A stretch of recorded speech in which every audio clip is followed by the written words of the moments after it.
You're tuned in to the Cre8 podcast, where we explore the stories, insights, and advice from well-known and influential creators in the industry. I'm your host, Cris Njoki, and this is where creatives connect.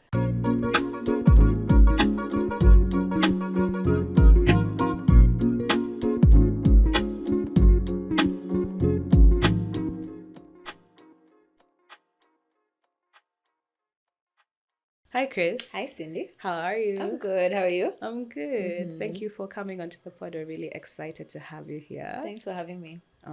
Lovely. So, tell us, before we start, tell us who you are, what you do. So I'm Cris Njoki. I'm the founder of IKOJN, which is a fashion brand made in Kenya for women by women. I feel like that's like my first baby. That's the thing that I would like to be known for. That's like my legacy. But I am also a creator, so I do a lot of lifestyle content. I work with some brands on social media. So I'd say those two things. That's what I Okay. do. Lovely. So tell us all the tea, your background, what you studied in uni. Did you ever work a corporate job? Yeah. So I actually studied fashion. I went to fashion school in Nairobi. That's something maybe a lot of people don't know.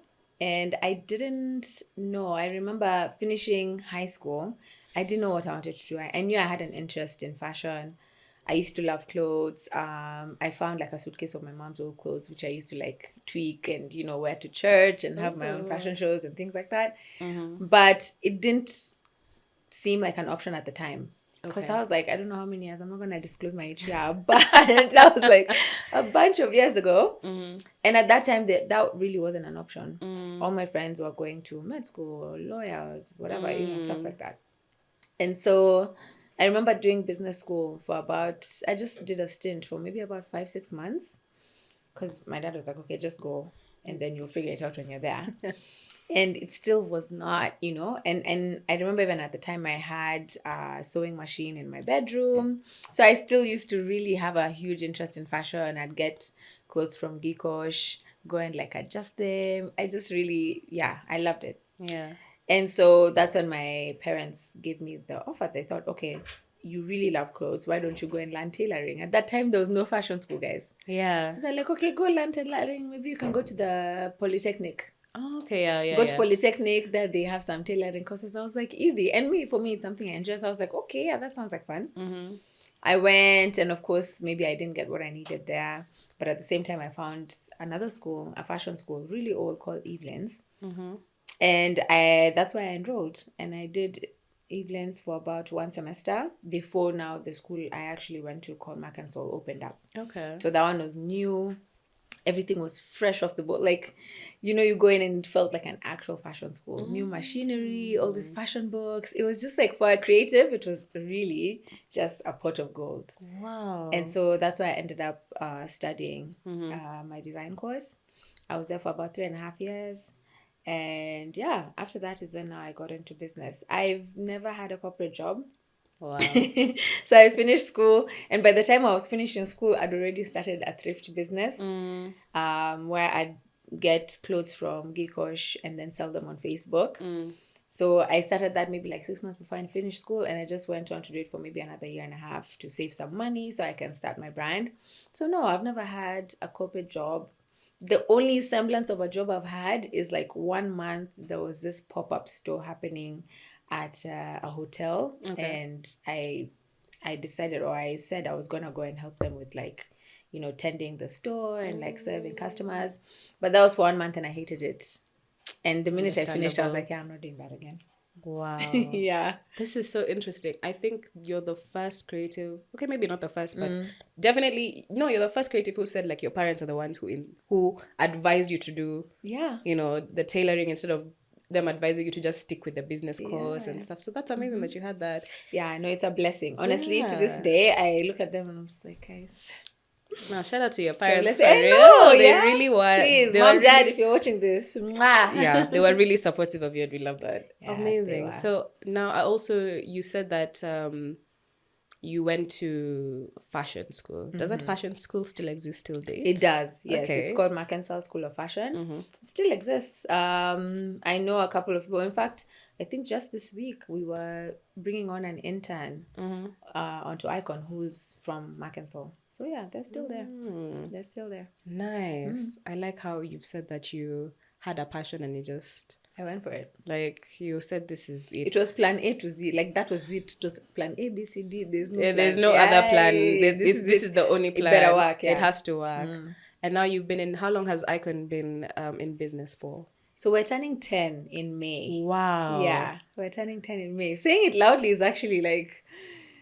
Wow, I have a whole like grown-up child. That is a grown-up. Yeah. Wow, what class would they be in? The one can walk themselves to school. They can cook their own lunch, guys. They'd been like class what? 6? Class 5, 6? 10 is class what?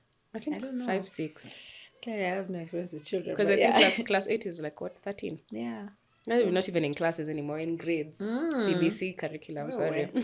Grade 6. Yeah. Okay, and how has the journey been with IKOJN?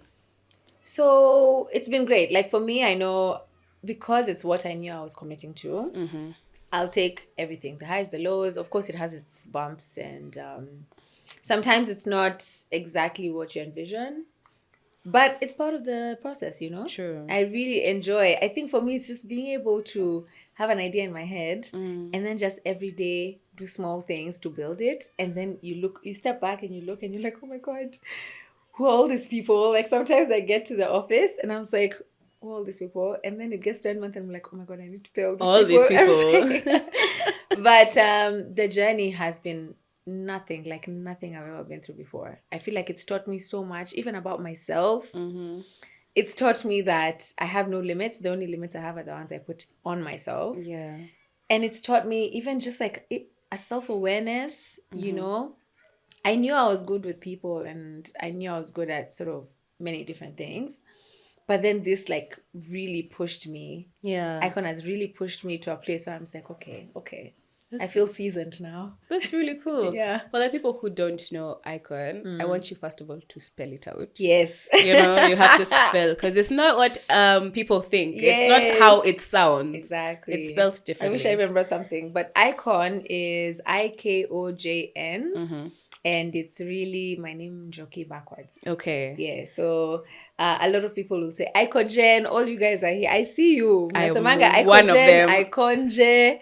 Everyone says their own thing, but it's IKOJN. The J silent. Yeah. I was definitely one of the IKOJN. IKOJN. I was like, And then it took me so long to realize that it was actually Njoki backwards. I don't know. I think you had mentioned it, I think, on your stories once, so you made a reel. I don't know what it was, but then you actually told people how to pronounce it. Exactly. And I was like, that's so creative. And every time to this day, because I'll do it every so often, I'll tell guys, I'll do like a little PSA, how to say or how to pronounce.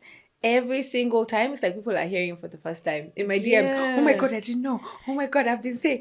And I'm like, I feel like this is something I'll just have to commit to saying my entire life. Forever. But you know, it's okay. Like very big brands, like the designer ones that we know of, a lot of them are pronounced very different than what we say. Like Loewe, and it's Lowe. I'm like, where is the V coming from? And how is it Lu? Sindio. You know, so it's okay. Bulgari. You know, it's like, to be honest, that was also like my motivation. Because I remember when I was coming up with the name, of course I tested it out with the people around me. I'm like, what do you guys think? And everyone was like, okay, it looks a bit complex. How will you guys know how to pronounce? Complicated. But then I told myself, Kina Loewe, Kina Bulgari, these guys have been around for like close to 100 years. These are like old family brands. In time, guys will know. Imagine in time. And I try not to give myself too much pressure. Yeah. I'm like, look, we're just turning 10. If you look at some of these brands, they're like 80 years old. And some of them, till date, people still pronounce wrong. People still don't know. So, you know, I mean, people can say Versace instead of Versace. And like genuinely. Like genuinely, exactly. So it's like, if you know, you know. I think that's it. Yes. And what I think is the highlight for me is like, once you know, you take it upon yourself. First of all, you won't forget. Yeah. And then you take it upon yourself to correct everybody who says it wrong. So I have like my little ambassador, so Cre8. It's like, it's not IKOJN. It's not IKOJN. It's IKOJN. And I'm like, yes, sis, tell him. Okay. So now, did IKOJN start as you said you had started as you were thrifting and Yes. sewing, and so what was that the genesis of IKOJN? No, so at that point, IKOJN was not even in the picture. So when I was finishing school, first of all, when I was just in school generally, my whole upbringing, my parents have been very like strict and stingy. Okay, guys, I love you, but you guys are stingy. Yani, you're going to school. I think I used to be given like 500 bob a week or something. Okay. And that was supposed to be for my transportation, for my lunch, for anything I needed as a woman, like everything. Okay. Like jipange. So, of course, at that point, and you know me, I'm a fashionista. You're going to fashion school. We can't be looking anyhow. Obviously. You have to look cute. You have to look cute. Yeah. So I was like, okay, clearly I don't have money for shopping. So I had to now find... I remember at that time, because our school used to be on Ngong Road. And my friends used to be like, yeah, we can go shopping up or Toy. Yeah. Let's go to Toy. The stuff is cute and they're cheap. I'm like, easy. I go there. I'm like, this is not cheap. A top that's 200 bob is not cheap. I'm like, I want to go to the source where these ones get it. Yeah. So literally, I remember I went to one of the market vendors. I was like, where do you get these things? And they're the ones who told me about Gikomba. Yeah. Where to get the things in Gikomba. So I took myself, and I remember even before I went to Gikomba, it was so funny. My friends at the time, they're like, you're going to Gikomba? Oh my gosh. You know, there it's so insecure. It's so unsafe. Like, you can even be raped on the street. You'll be robbed. I was like, you should have seen me the first day I went to Gikosh, because I went by myself. Oh my goodness. I'd worn like 5 t-shirts underneath, like 2 hoodies, and then on top of that a dira. I'd worn like 2 pairs of you like must leggings, have been a hot. because I was like, I don't need anyone to look at me and think, oh my gosh, she looks like a nice sexy piece of meat. Like, you don't want to be perceived. No. First of all, you won't see any inch of my skin. The only thing is, I think I even wore gloves, guys. Let me tell you, at 10 a.m. the sun was out. It was so hot. I was sweating. Oh my! And then you have to walk around Gikosh, because it's not like you're gonna stop at the first. Exactly. Oh my God. I had worn gumboots. Hey. No, if you saw me, honestly, I was a mess. I wish but you took a picture. I wish I did. But I got there, because I remember I got there and I was like, okay. I gave myself like 30 minutes walking, and I was like, it's not even that bad. These are normal people. Yeah. Kidogo, I just started stripping. I remember I had a big bag. So at the end of that shopping experience, first of all, halfway into it, that bag is full of the clothes I've removed from my body. Of course, from your body. Mm-hmm. Yeah, but by the time I was done, I had just a t-shirt and leggings. So I was like, this is easy. Okay, of course, and my gumboots. And your gumboots. Yeah. But I was like, this is so chill. And that's literally how I started now the thrifting business. Okay. Because then I went there and I was able to find gems, like tops for 10 bob, dresses for 50 bob. I'm like, what is this? And good quality too. Yeah. Like, you know. So first I'd gone to shop for myself. Okay. But then what happened is I'd find all these really other nice, amazing items, but either they can't fit me or they're not my style. But I'm like, someone would love this. And so that's when I was like, actually, maybe let me try and sell. And so I remember I started with 200 shillings. That 200 was, so my shopping budget used to be 2 sok when I go to Gikosh. Out of the 500 your parents were giving you. And that's 2 sok I've saved over 3 weeks. Wow. Yes. Because you're saving 50 bob. Life was hard. Yeah. So this is 200 bob. I'd been saving for 3 weeks to go for my own shopping. Then I said, okay, let me actually try and start this biashara. Yeah. So that 200, I bought 4 dresses, each at 50 bob. Yeah.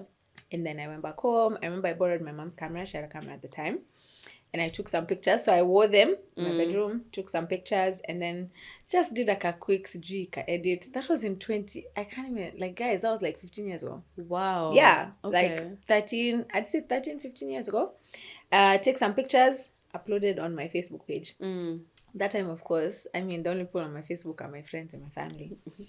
So I'm like, yeah, guys, I'm selling these dresses. I remember the time I put them up for, was it 500 bob each? Oh, nice. Okay. 150, 500 bob each. And by the next day, they were all gone. Wow. Yeah. Guys were like, oh, I love this. I want it. And they sent M-Pesa. And I was like, oh, wow, this is nice. And you said yes. And I was like, and they hadn't seen it. They hadn't touched it. Like, they just saw the picture. And it was just a picture front like this. I was like, okay, there's something here. And that literally, now that's why my love of e-com began. Yeah. I was like, okay, e-commerce is gold. Like, you can actually have images. No one has touched the product. No one has fit it. They see it. As long as you're able to present it in a way that's, like, appealing, they can actually purchase it. And then you figure out how it gets to them. Yeah. And so that's how literally that Gikosh business was born, the thrift business. So now I used to, from that money, the money I got back, I just went back to Gikosh, now bought more items.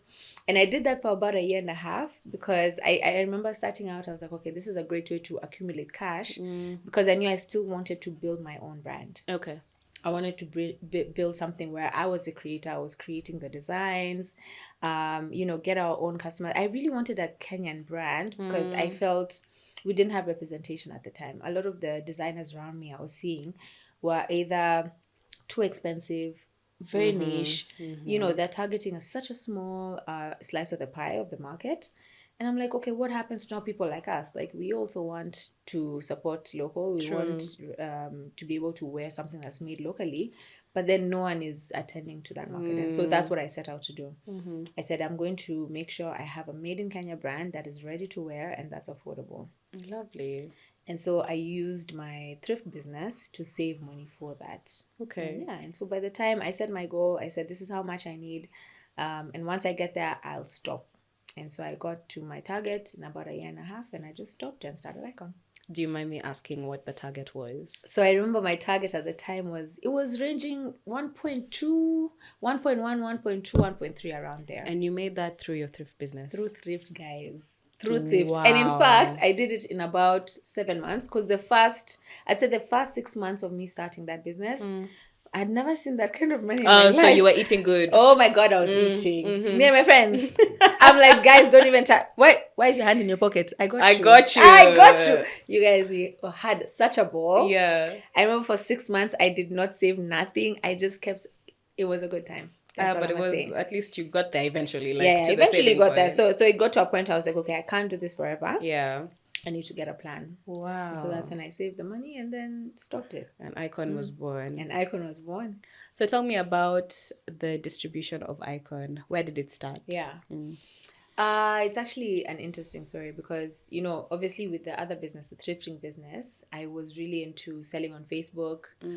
And that's what sparked my interest, in online selling and e-commerce. And so even when I started IKOJN, I knew I wanted to keep it online.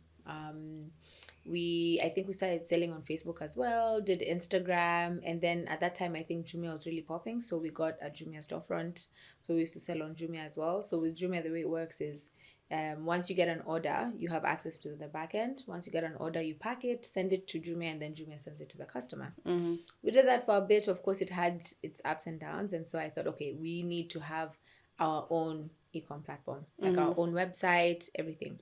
But at that time, that's like almost 10 years ago. Trying to create a website 10 years ago, number one, was expensive. And you never know if you're actually going to get a website. And so I was actually conned twice. No. When I was creating the IKOJN website. I remember the first time was, it was like a mutual friend. Yeah. We just had mutual friends. And then I remember explaining to my friends I needed a website. And said, oh, you should try so-and-so. And so we went, seemed all okay, everything. And I remember the time I paid, was it around 80K for a website to be done? So I was supposed to pay the deposit, which I think was 60% or something. I remember I paid like 50K to get this website done. 50K down, and to this day, Japata 50K. Japata website, and I haven't gotten my deposit. The deposit just went like that. Do you know this person still? Yes, like we still see each other. I stopped asking, by the way. I stopped asking. But then, even in the club, they'll be like, hi. I'm like... Bring back shame, actually. Imagine, yeah. What? By the way, even too. Because then there was a story, Mara Suji, the mom got sick. I don't know what happened. Mara, they'll return. Mara. It gets to a point. I'm like, my life cannot be asking for my money back. It's fine. Oh, no. So you just let it go. I just let it go. But then they still say hi. Shamelessly. I'm telling you, in Nairobi. Be very afraid. Yes. And then the second time, so that was the first time. Second time, I remember I paid somebody else to do it. I don't remember how I met them, but it was the same thing. They did it, so they charged me, I think, 60K. Okay. And they did the website. What I failed in this website building process is I got somebody who, yes, can build a website, but they are not creative. So they do all of these like super like boring corporate websites.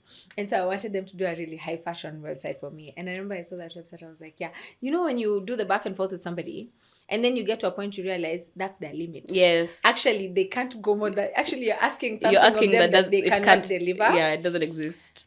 And so, yeah, I paid for something I couldn't use. And I saw that was the limit. I was like, you know what? I'll just take a pause until Shopify actually just comes to Kenya. The minute it's available, I'll jump on it. Okay.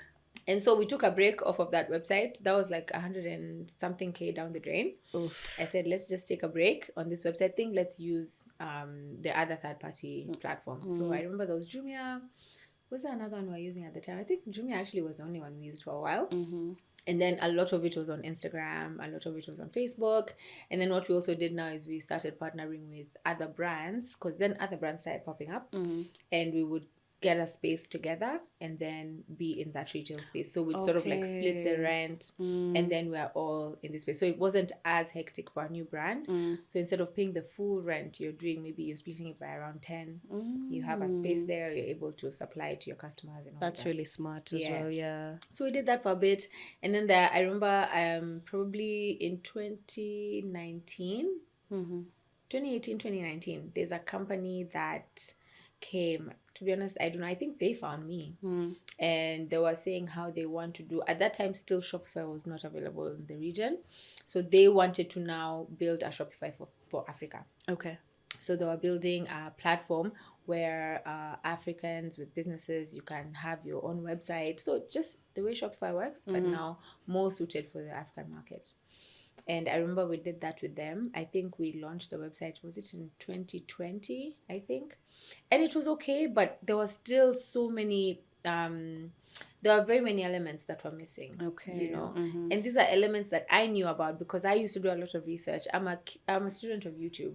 So I was always on YouTube checking out how like other websites work, how Shopify works. And I'd go back asking, why can't I do this? Why can't I have this? Why can't I, you know? And they just were not there yet. It was a startup. Of course. And so it just wasn't meeting the need. And then now during that process, Shopify was available. Oh, lovely. In the region. And immediately I was like, migrate! Quickly migrate. So I got some two guys, Mina and another chap. And they literally are the ones who did our Shopify setup. Okay, so they were able to put all our inventory there, do our entire website. And I remember we launched our website in 2020.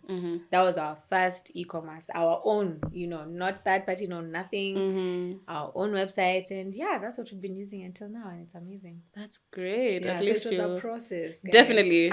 Definitely. I was burnt. I know a question I normally ask the people on this pod is what's the greatest risk you've ever taken or like one of the challenges that you faced? And I feel like you're just answering it as we go. So I don't even have to ask. Yeah. There's been big ones. Yeah, clearly. And then now after that, you have a couple of brick and mortar stores. Yes. And we'll get into the one that you recently talked about having to close. Yeah. But let's first start with which was your first? When did you open it? And what was the process of expansion? Right. Yeah. So it's interesting. You actually brought about the one that we closed because that was our first one. Okay. So our first store was in 2020 and it was at Westgate Mall. And I remember at the time I was freaking out, you know, because we were literally, it was 2021 actually, because COVID was in 2020. And maybe another fun fact to add is 2020, when we were in the depths of COVID, that's actually when IKOJN saw like a 2-time growth. Like we grew by about 2 times. Yeah.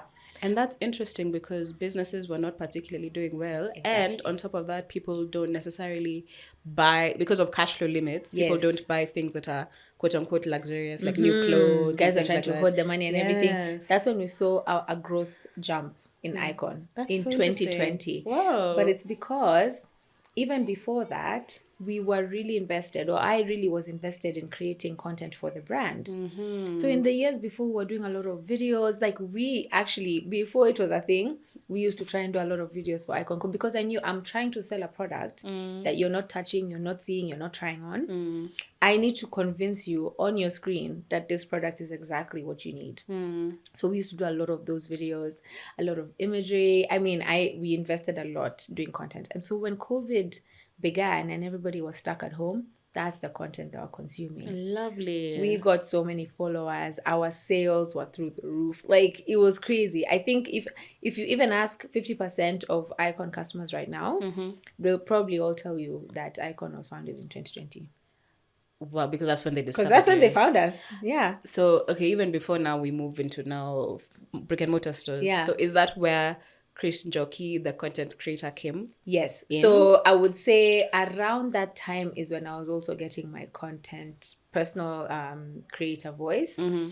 Because I think at that same time is when now I thought, okay, there has to be people who want to hear the story of how to grow a brand online or a fashion brand, or what I was doing with IKOJN. I'm sure there's people who want to know how. Right? And yes, I would get some messages, how do you do this? How do you do that? And so I thought, okay, I think there's a space here for me as well. Let me just try be more vocal. I'd started probably, I'd say a year before, 2019, but 2020 is when now I really got that, momentum, sharing my story, how I'm doing things, and then also just sharing my life, about other things. But I think generally that COVID area, that whole time is when everything just sort of took off. It's lovely that you're one of the people who benefited from the effects of lockdown and stuff like that. And exactly, yeah. So now what happened, now that's what moved us into brick and mortar. Okay. Because now with the growth that happened in 2020, a lot of our new customers wanted to know more about the brand. They're like, okay, you guys are online. Is there a place I can see, try, feel, touch, just prove? To be honest, what they're trying to say is there a shop so I can come prove you're not fake? Yeah, definitely. I come and see and touch and do everything with so the that clients. You guys are not out here scamming us. Is there a place I can confirm? Okay. And so after a while, I was like, I think it's time we introduce a location. Just somewhere where people can experience and confirm that we're legit. And then now they can shop from us online, Yeah. And that's when we opened at Westgate Mall. The reason for Westgate was because we were there already with a group of designers. Okay.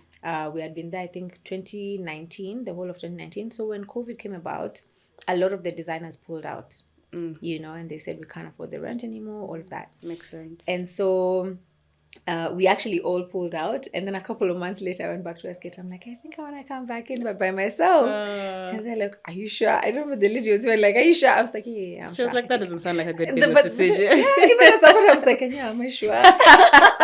But because I'd been there, I was like, it makes most sense. I've been there before. I already know the market. There's customers who know we're there. And so it just made sense. And I remember the first spot we got was tiny. I think it was the size of this room, actually. Oh, really? Probably smaller. Goodness. It was small. It was small, but it was a lot of money. Ooh, I can imagine. But it was tiny. Prime real estate right there. Yeah, it was tiny, probably smaller than this room. And I remember thinking, okay, what if, are you even going to make the rent every month? Like, are you sure? And I was like, yeah, I feel something that just told me I feel it's going to work out. Yeah. And so we opened 2021, I think it was in March. And I remember by the time we were getting to April or May, we were making 3 times the cost of the rent, plus the person in the store, plus, like, it took off so fast. I was like, what is happening? Like, that store was paying for itself 5 times over in like 3 months. That's amazing. And so I was like, okay, there's something here. Okay, let's figure this out. And so we did that for a bit. And then that's when I thought, okay, because we were using a lot of the data from our e-commerce, from our website, and we could see a lot of the customers we were delivering to, where they're located. We were also getting a lot of them saying, okay, do you guys have a place closer to me? I want to come to the store, I want to fit, I want to do all this. And that's really what informed now opening the rest of the stores. Okay. So we went into Kilimani area with Greenhouse. Yes. And then we went to Mombasa Road with Imara. And eventually we opened at Yaya. So yeah, that's basically now how we got into the rest of the locations. That's amazing. But now what happened to the Westgate location? Okay, yes. So now I'd say a year ago, last year, we were in 2025. In 2023, towards the end, the mall said that they wanted to do some renovations. Okay. And the location where we were at it needed to be taken down. They needed to renovate the entire area. So they basically took out everybody who was in that space. And they said, we're just working on it for a bit. We'll call you guys back when we're ready, all of that. And so we closed end of 23. And then beginning of 24 is when they're like, okay, we're done now. Just come check it out. See if there's a space you still want to come back to. And I went there and the layout was different. So initially we were smack at the entrance. Like you could not miss us. We were literally the first store right there. And we were paying highly for it, But it was amazing. The placement was great. I remember that location actually. Like, I mean, you come in there with the first day. Yeah, definitely.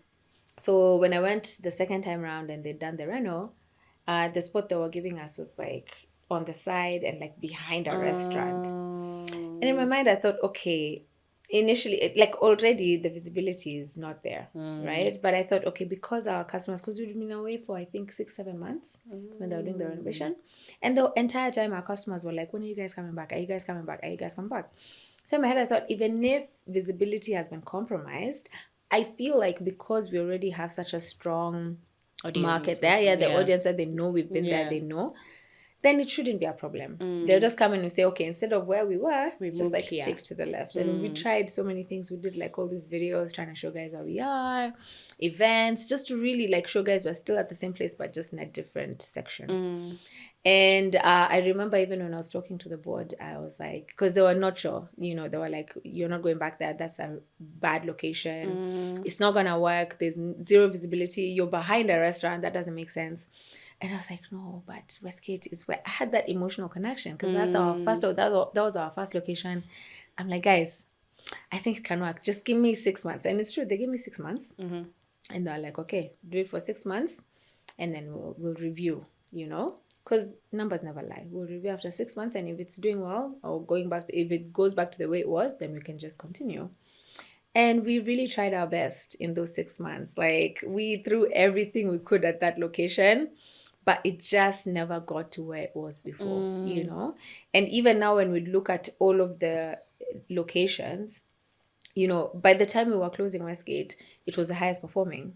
Okay. But now, within the 6 months, it was the lowest by a long shot. Like it was like the lowest performing, but then it demanded the highest. So it had the highest expenses, the rent was the highest, everything. Like it was, demanding a lot but delivering very little. And yes, it wasn't running at a loss. There was profit, but it was the lowest. It didn't justify. It didn't justify. Yeah. And the thing is, when you're running, especially a small business, you don't have that much funds, So every shilling needs to come back times 10 if possible. Yeah. So if the shilling I'm putting there is bringing back times 2 and the rest are doing times 5, I'm sorry, I can't just buy, because then I can put that shilling somewhere and it's gonna bring me more. That's true. And that's really just what caused us to close Westgate. It was sad. I know for me, I was really emotional about it because it's where we started our retail journey. And I wanted with everything to stay, but of course, yeah. It just didn't make sense financially. And especially now with the 5-year plan I have for the brand, we're looking to, times 5 our performance, our revenue. We're looking to go into different countries. I can't have someone who's like just slacking. We can't have a Westgate that's bringing us down. Yeah, definitely not. And so as much as I really wanted to stay, I think I had to put my business hat on and be like, no. It doesn't make sense financially, so we just need to leave. Well, I know it was a hard decision, but clearly the best decision that you could have made. Yeah. And hopefully, you never know, when you grow and become a big brand, you'll have one of those big stores. The ones you just see straight out of the elevator. Imagine that's what we want. That's all we want. Like an experience, you come in, you're just like, oh my gosh, and it's like, massive. You don't even know where to start. A lot of space. You're walking around for a while. You'll definitely get there. Yeah, we will. Definitely get there. We will. Yeah. Now let's talk about production. I know there are some fashion brands that create their own fabrics. There are some that just source from other vendors. What is your process like when it comes to like procuring materials all the way down to producing the actual end result that we see? Yeah. So I know for us, the everything is made in Kenya. The only thing that's not made in Kenya is the raw material. So that's the fabrics, your trimmings, zippers, things like that. So all those we source from, suppliers within the country. And then, of course, they import or however they bring it in. But we source for the raw materials. And then now, once it gets to the workshop, we're able to create the patterns, we do the cutting, and we do the sewing in-house. So I'd say the entire process is made in Kenya, just not the raw materials. Yeah. Okay, and your workshop is majority is women, right? Yes. So I like to say it's 99% women because we do have like our guy who does ironing is male. Yeah. And so every time I say it's all women, and when I go back to work, it's like, you're saying it's all women. Am I a woman? I'm not a woman. Oh, yeah. And so I always like to say 99% women. We do have, a couple of guys here and there who do some things for us, but majority is women. Okay. It really, to be honest, even when I was starting IKOJN, it wasn't my intention to go into manufacturing. Okay. When I was starting the brand, I just knew I loved fashion. I just wanted to be able to create amazing designs and make people feel empowered, feel iconic. I didn't really want to be the one making them because that's a whole other monster on its own. But then what happened is, when you remember the time I told you when I saved up money to start IKOJN, the money I'd actually saved up was to produce these garments. And for me at the time, I didn't know anyone who was going to do it. I just knew China. Yes. China does production, they do manufacturing, so that's where I'm going to go. So the money I'd saved up was to go to China and actually get my stuff done there. Okay. So I took my ass on the plane, went to China, got, guys who do manufacturing, which was already very, very difficult because the MOQs are massive. Yeah, I hadn't very thought high of that. Quantities, true, yes. I hadn't thought of that. And starting out, you can't be making super high quantities. You just need a little at a time as you start out, try it. True. So I get there and the MOQs are really big. I ended up finding a small manufacturer who could do much less, but then even still those MOQs were high.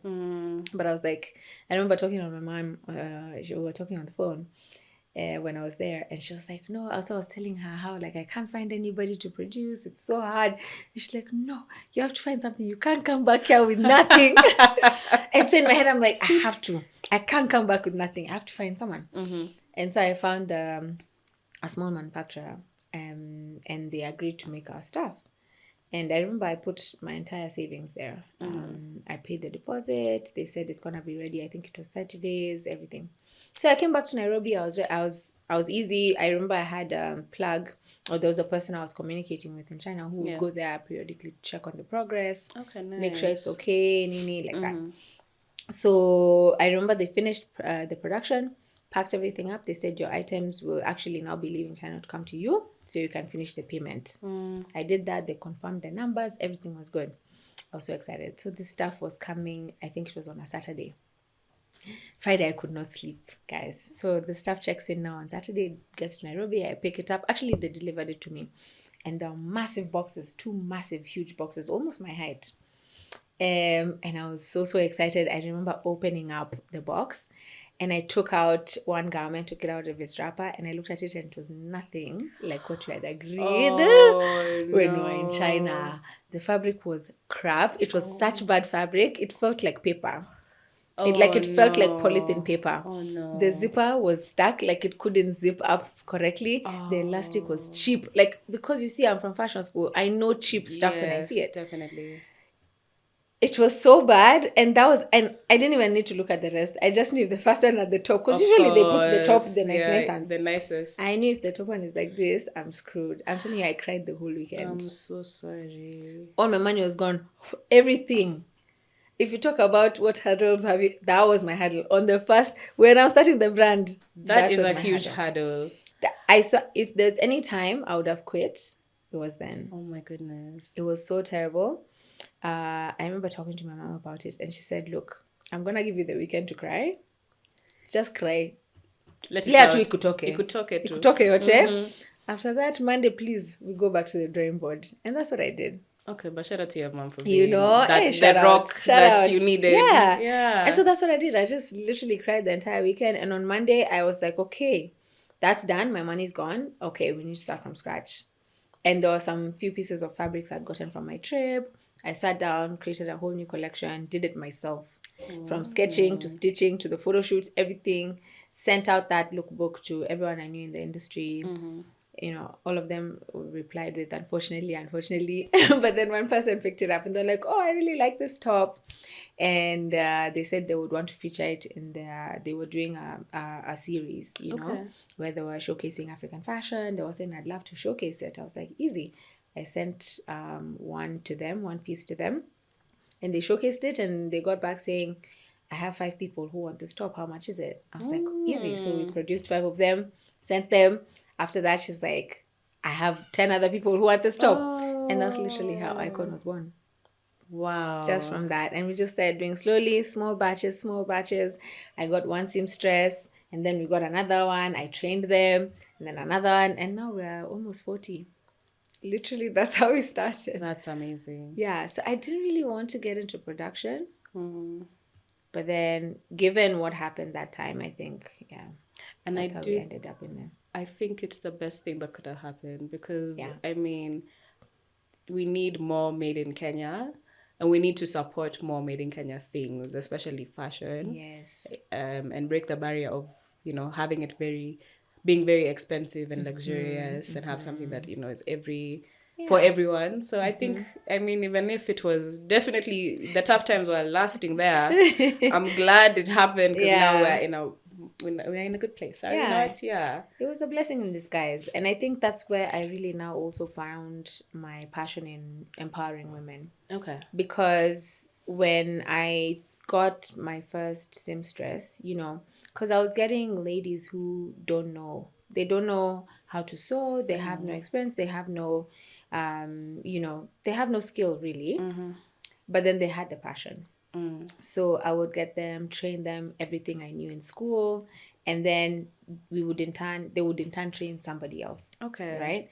And that's how we built slowly. And after about a year or 2 of doing this, I realized actually there's a lot of women in, you know, these communities who they almost feel stuck. You know, they want to be better, do better for themselves, but maybe they haven't been able to get access to good school. They don't have access to a lot of the things we'd probably have access to. Yeah. And all they want is someone to believe in them and to teach them something and to, you know, and once they learn that skill, they become amazing. And I'd say that's majority of our production team at IKOJN. A lot of them are women who've stayed with us since inception. They come in, we train them. They come in knowing nothing. We train them how to sew. We train them how to draft. We train them how to, you know, create. We're actually building creatives. I love that. And, you know, it became almost now a passion of mine, just being able to get a woman who wants to be better and do better for herself. Yeah. Empower her with the skills and then just watch her flourish and watch her bloom and watch her grow. And that's how the 99% women came about, you know. Not only just building production, but also like empowering the women. And a lot of them, I mean, I can even testify about our head of production. Her name is Jerry. I talk about her all the time. She literally was the second seamstress I hired that time. She's been with us 9 years. That's amazing. And she started knowing nothing, and now she heads the entire production team. Of how many? 40 women? Yeah. That is amazing. Yeah. Wow. So for me, it's like, as much as, yes, we're making it in Kenya, it's such a joy to be able to impact what I learned in school on other women and then just watching them do their thing. That's, honestly, kudos to you. Yeah, You're doing a very big thing. Thank you. Yeah. Thank you. I'm also I'm a person who likes seeing underserved communities yeah. helped. So it's really nice. Thank you. Thanks. And when it comes to designing the collections that you have, you mentioned that the first one that you ever did, the top, and you're the one who drew, sewed, right? Yeah, yes, yeah, that's correct English. Do you handle, are you still very involved in the, you know, design of the collection that you put out? Yes. Okay. I am. And I feel like that's the part that needs me. Okay. I've tried to outsource it. I've tried to delegate. It just never works. So we do have a design team, but I still have a big say. Okay. In what gets approved, of course, what we don't do, what we do. But I'd say, yeah, the design team is able to do a lot of research. We come together before the collection, is decided upon. I feel like that's where it's conceptualized, We try and figure out, okay, how, as much as we want to be creative and we want to bring this new innovations, how do we serve? Because we still have our market and we still have our customers who've been buying from us for a long time. How do we make sure there's no big separation? So we're still meeting their needs, but then giving them something new and fresh. Yeah, so there's definitely that period where we do the designing. Then after that, we go into sample making. Once we make sure the samples are great and all the sizes, then we go into production. And what's normally like your pipeline? I know every collection obviously varies, but roughly how long does it take from start, like the idea phase, to the final product going to market phase? Yeah, so I know that time has varied, over the years. There was a time it used to be 1 month. We're very we liked churning out new stuff all the time. But now I'd say we are probably in the 2-month mark. Okay. Yeah, around 2 months. But I feel potentially in the next years, it's probably going to get to 3 months. Just so that we're able to, because what happens is over time as the brand gets bigger, your drops get bigger. The designs you're producing, you end up now producing more pieces of that specific design. Initially, when you're a young brand, you want many designs but few MOQs. So you can, because you want to sort of serve a lot of people. Exactly. Yeah. And then you don't want to risk by producing too much of one thing and then you're stuck with dead stock. So as the brand has grown bigger, you're finding that you're getting more confident in the designs you're putting out. People already are identifying you for something. And so the design that you used to make maybe only 15, 20 pieces, now you're able to make 50, 100 pieces. Okay. Because there's demand for it. People are buying it. And so that needs a bit of time, because now if you're going to make that many pieces per design, you need to make sure it's good. You need to make sure it's fitting well on all sizes. You need to make sure there's no flaw in the design. Not, it can fit a range of sizes, all of that. So that takes a lot longer in the sampling. So what actually takes time is now that sampling period, because once you have the design on paper, you have to sample it 3-4 times before you say, okay, now it's perfect. Yeah. And that happens now when the brand grows. And of course. Yeah. So now I think we're 2 months, but very soon I can see us approaching the 3-month mark. Yeah. Well, that means you're growing, so that's a good thing. Yeah, it's a win. Yeah. I'll take it. Okay, nice. Interesting. Do you have any role models or mentors that have helped you through your journey? Yes, so I have role models, definitely. Okay. There's this lady, her name is Sophia Maruso. And I remember finding out about her when I was still in school, I think. And she was basically doing the same thing I was doing, the thrifting. Okay. But in the US. And she ended up, starting her own brand. I think even a couple of brands, which she's eventually shut down because of it was a whole thing, okay. She ended up shutting down her brands, which was sad. But for me, that was someone I looked up to a lot. And I still do, just the way she's able to bring out her creativity and then build a brand around it. And then even now, after she's closed her 2 brands, she still has this community, me included, that listen to everything she says, and she gives advice, and just the way she's able to have her own personal brand and share her learnings and her experience. That to me is so admirable, because you're going out of your way to help people you don't even know. That's true. So she's one of them, a big one. I think any woman who's even built any business, there's also, what's her name? The lady from Spanx, I'm forgetting her name. Oh, Jonna K also mentioned her. Yes. I'm also forgetting her name. The one who she went to Target and just told the lady, wear this. Yes, and then they started stocking it. Yes. She's a big one as well for me. I really admire what she's done with the brand. I think for me, it's just seeing women who are able to build creative brands. Those for me are always role models. Interesting. And now when you think about fashion in Kenya, maybe even in Africa, what do you think is a challenge that we face or something that we've not yet quite gotten to, and what are the opportunities that you see?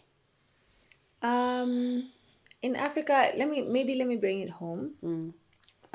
Just because I have more experience in Kenya. Of course, yeah. I'd say one of the biggest challenges with trying to grow a brand in Kenya is sourcing raw materials. And it pains me so much because we have capacity to create our own textile, like huge, you know, in like massive numbers. But it's just with everything that's happening, the governance, it's just those factories, they're just lying there doing nothing, you know. And for me, it pains me that we're still having to import a lot of these raw materials when there's capacity here, there's manpower, there's people looking for jobs, there's all of this, but because the funds are being mishandled somewhere, we're not able to do it. You know, there was a time in the 80s, Kenya was a huge exporter of cotton. Cotton, yes. Huge. We were literally top 10 in the world. And now you can't even, those places are dead cities, dead towns, you know? And the factories are still there, but no one is looking to revive that. And even, you know, it really affects the creative industry in that way, because now the taxes even imposed on importing raw materials are so high, it becomes really difficult for businesses even to break even, you know. If I had to think of starting a brand now in this landscape, I don't think I'd survive. Yeah. I don't think I'd survive. I look at the landscape now, the business landscape now in Kenya, trying to start a creative brand, it's wild. The only thing that keeps us is we have already a customer base. Yeah. You know, so they're able to keep us alive, keep us moving, keep us... But if I had to start from scratch right now, oh, God. This podcast is meant to be, you know, motivation. It's supposed to be positive. No, but you're real. You're being real. So it's fine. Whoever's out there doing, you can do it. No, I mean, look, there's still ways to crack it, but it's definitely tougher than it was before. Oh, I see that. Yeah, I mean, the costs are definitely much higher. Everything is just expensive and difficult. Like getting things approved or like permits, or everything is just hard. Yeah, unfortunately. I'm like, when does it end? Aibo, please wait. People anyway. Yeah. Being politically conscious on this pod. And what opportunities do you see? I think for me, the biggest opportunity I see definitely would have to be e-commerce. I feel like we're just in such a great time, especially in Kenya, where as much as, yes, we are complaining costs are high, we're still, if you look at internationally, we're still pretty low cost as a country. But then we have access to everything. We have access to the internet. We have access to, you know, we're still I think, how do you say, digitally, we're miles ahead if you compare to our neighboring African countries. Honestly, it's so true. I've fortunately traveled to a couple of other African countries. And I know we normally complain about Safaricom and how the bundles isha, but let me tell you, the speed of internet in other African countries is it's so low, like it's so slow. Yeah. We are you start missing the Kenyan internet, definitely. Yeah. And how expensive is it? And it's expensive. Bundles? Yeah. You're like, okay, something we're so used to paying 50 bob, 100 bob here, there's like 1,000. And then it's so slow on top of that. I'm like, come on. It's not the best, actually. So, yeah, you're right. We are digitally aware in a much better place than other African countries. Yeah. So I feel even with, as much as we're still fighting, you know, I know like in fashion, there's still this big struggle with the consumers about whether I can trust what I buy online, whether I can trust what I see online. That's something we're working on every day. And I think as a brand, if you just commit to ensuring you're instilling trust in your customers, that's something you can really like move past. But generally in Africa, I think we're like way ahead, and the opportunity right now is e-commerce. If you have any business, I don't care what it is, even if it's just even a service, I'm telling you, go online, like have an e-commerce platform and just put what you can in it, and you watch, because the market is growing. As much as, yes, things are tough and everything, you're finding there's a lot more people, you know, with how do you call it, disposable income, yes. Yes, and they want, good things. And with the internet, I think everyone now you can visibly see what's happening everywhere around the world very instantly. And so when things are trending, people see it and they want it. True. And so that's the opportunity. How can you make that available to the market that's there, that's ready to buy? And right now there's this, very, I see it, I want it. Culture, yes, that's so true. Like, we have that instant gratification. Yes. Use that to your leverage as a business. Yeah. I do agree as well, because when I'm looking for something, unless I know someone who, like a service, let's say, unless I know someone who goes somewhere, I'm gonna Google it. You just Google, and when you find it, you'll get it. And it's the true. Faster. If the price is right, and they look legit, and you go and you check their IG, and you're like, okay, they post regularly. Yeah, you have and you send a DM, and they respond. Finished. Finished. It's a wrap. That's so true. You're buying it, you know. That's true. So just being able to really hone in on that as a business, build on trust online. If you can build the trust, because when you walk in a shop and you feel and touch and try a garment, that's trust, because you're there with it. Now, how do you build that trust with a product you do not have with you? So that's talking to your customer online. The minute you see any activity, if they send a DM, respond on time. If they say someone who's come, who's viewed, because you're able to see all that data in your back end. If there's someone who's come and viewed your website, if they showed interest in something, follow up with a WhatsApp message. Even if you're getting somebody to do that full time, let me tell you, that has really transformed our business. Is just that having a voice, a human person who's talking to your customer. So it's not all virtual. It's not. And now with the world of AI, you don't know if you're talking to a bot. You don't know if it's, make sure the person who's there, they're saying their name. Say, hi, my name is Chris. I saw you are interested in this and this. Would you like me to help you? That goes a long way. Yeah, and I do think at the end of the day, even if they say AI is coming to replace jobs and stuff, there's nothing tech can do to replace human interaction. Facts. Like, I absolutely do not like customer services that have the bots. It's such a fine line. You can't understand and communicate back to me to the level that I want to. Exactly. It's impossible. It's a fine line. And I know it's we've tried a couple of those tools where they have, the bots, and they promise that you're freeing up time, and there's going to be this bot who now is able to attend to 50 customers at the same time. But if you look back at the interaction, it's flat. And then it also puts like a sour taste in your customer's mouth, because it's like, I'm not satisfied. Yeah, definitely. And I've tried them. It's like, and I have so many.